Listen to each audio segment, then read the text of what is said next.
Hi mga kalonghair! Welcome back to my YouTube channel. So for today's video mga kalonghair is mag-a-attend po si kalonghair ninyo ng kasal. So saan po gaganapin ang kasal? Kundi sa aming church lang. Kasi ka-churchmate lang namin mga kalonghair ang ikakasal. So mga kalonghair, ito po yung outfit kasi royal blue yung ano natin, motif nila. So nagbo-blue tayo. Ayan. So, mga kalonghair, abangan po ninyo ako doon sa church. So, see you mga kalonghair!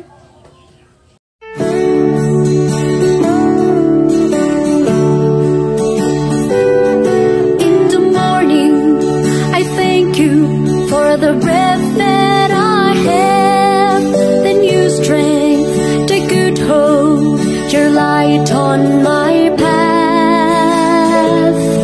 In the morning, I thank you for the life that I have, the blessing, the family, the roof of my head. In the morning, I thank you for everything that I have.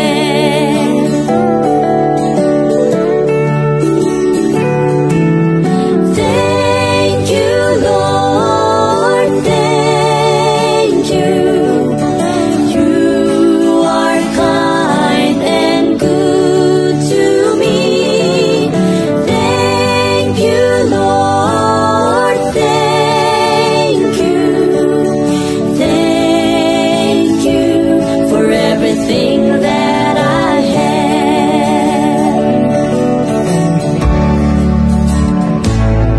In the evening, I thank you for all the things of this day. The sunshine, the moonshine, they shine on my path. In the evening, I thank you for the love that I have. The blessing is so amazing, it covers my heart. In the evening, I thank you for everything that I have.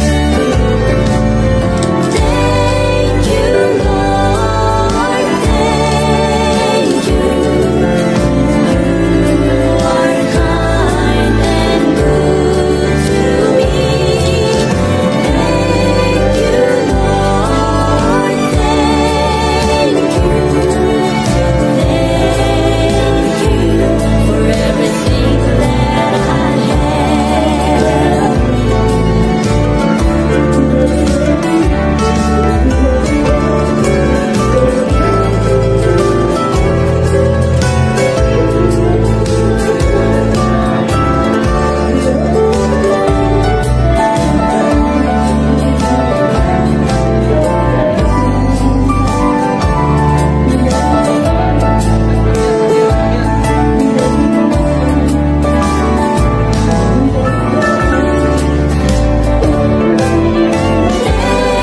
you, Lord, thank you.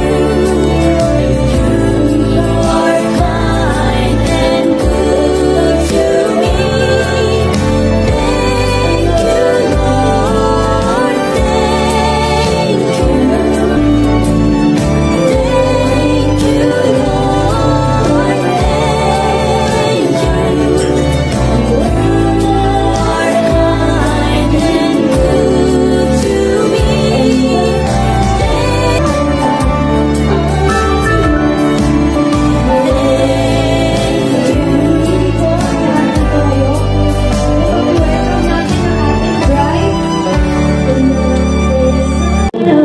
The very beautiful bride, and under that, Bernadette Colareco. Let us give a round of applause to the bride.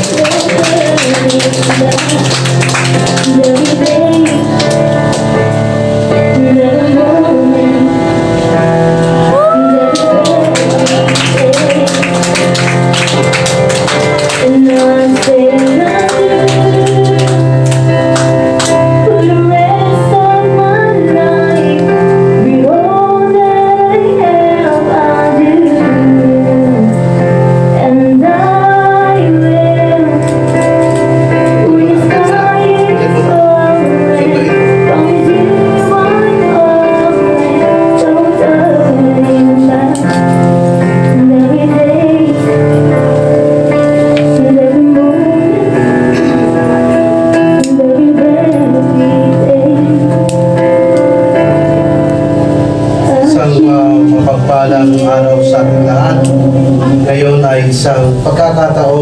sa ating tunghayan ang pag-isang dibdib ni Brother Jonathan and Sister Bernadette.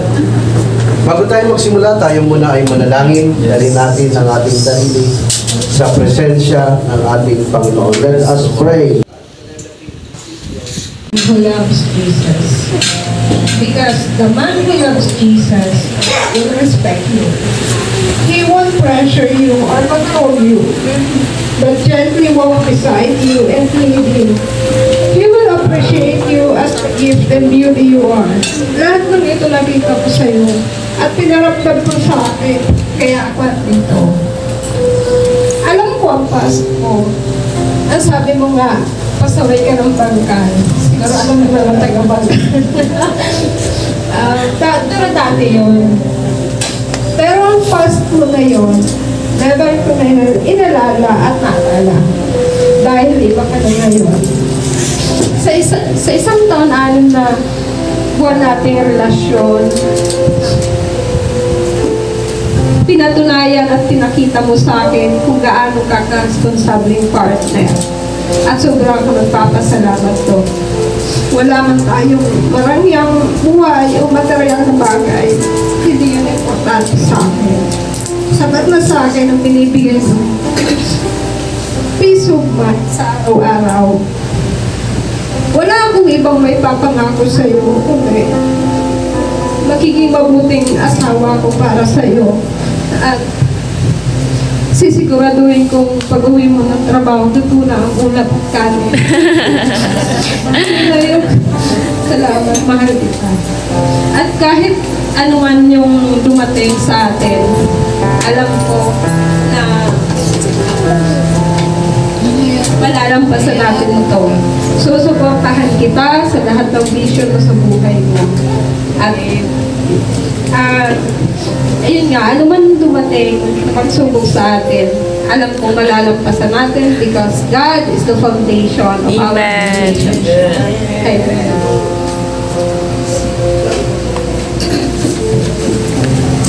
Sa sarili ko na mag-aasawa ko sa edad na 30. At natupad na with previous pa. Ang hindi namin.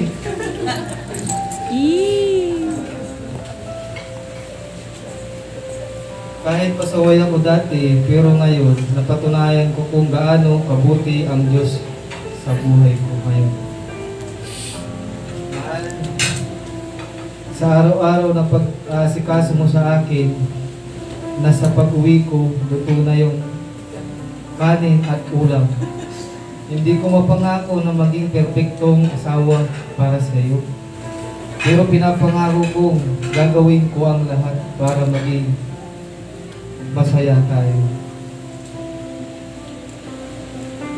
At alam natin, sa araw-araw, marami pa tayong pagdadaanan. Sana piliin pa rin natin at unawain ang isa't isa. You'll always be my man.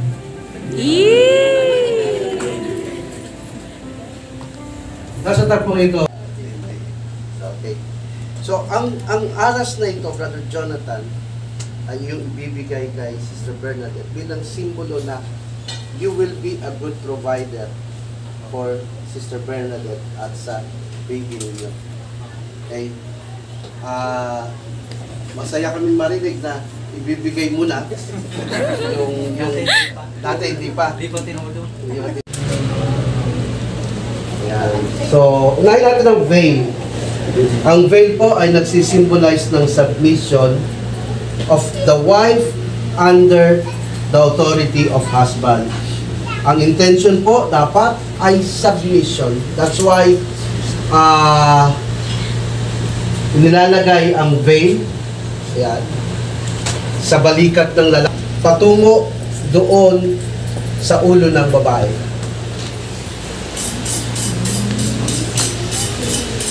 It symbolizes that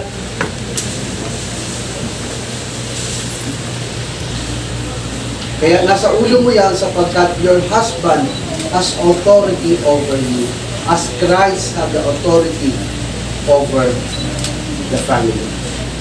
How the point?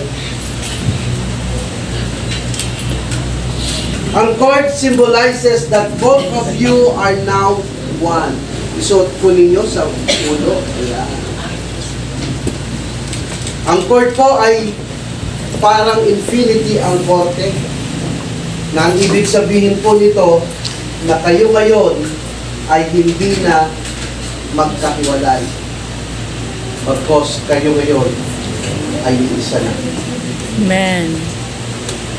Jonathan at Sister Bernadette ay binigay na nila ang bawat isa sa kanila ng pangako. Pangako ng pagmamahalan. Pangako na magsasama habang buhay. Pangako na sa harapan ninyo at higit sa lahat sa harapan ng ating Diyos.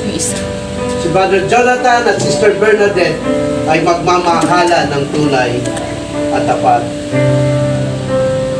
And with that, ladies and gentlemen, Brother Jonathan, Sister Bernadette, I now pronounce you husband and wife in the name of our Lord Jesus Christ. You may now Kiss the bride. Ay. Eh.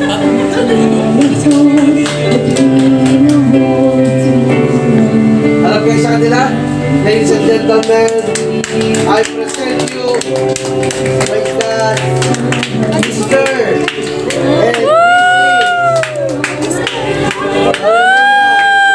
Ay. Labita. Palakpakan mo na.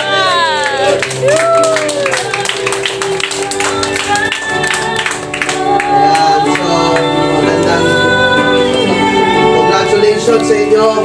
At pwede bang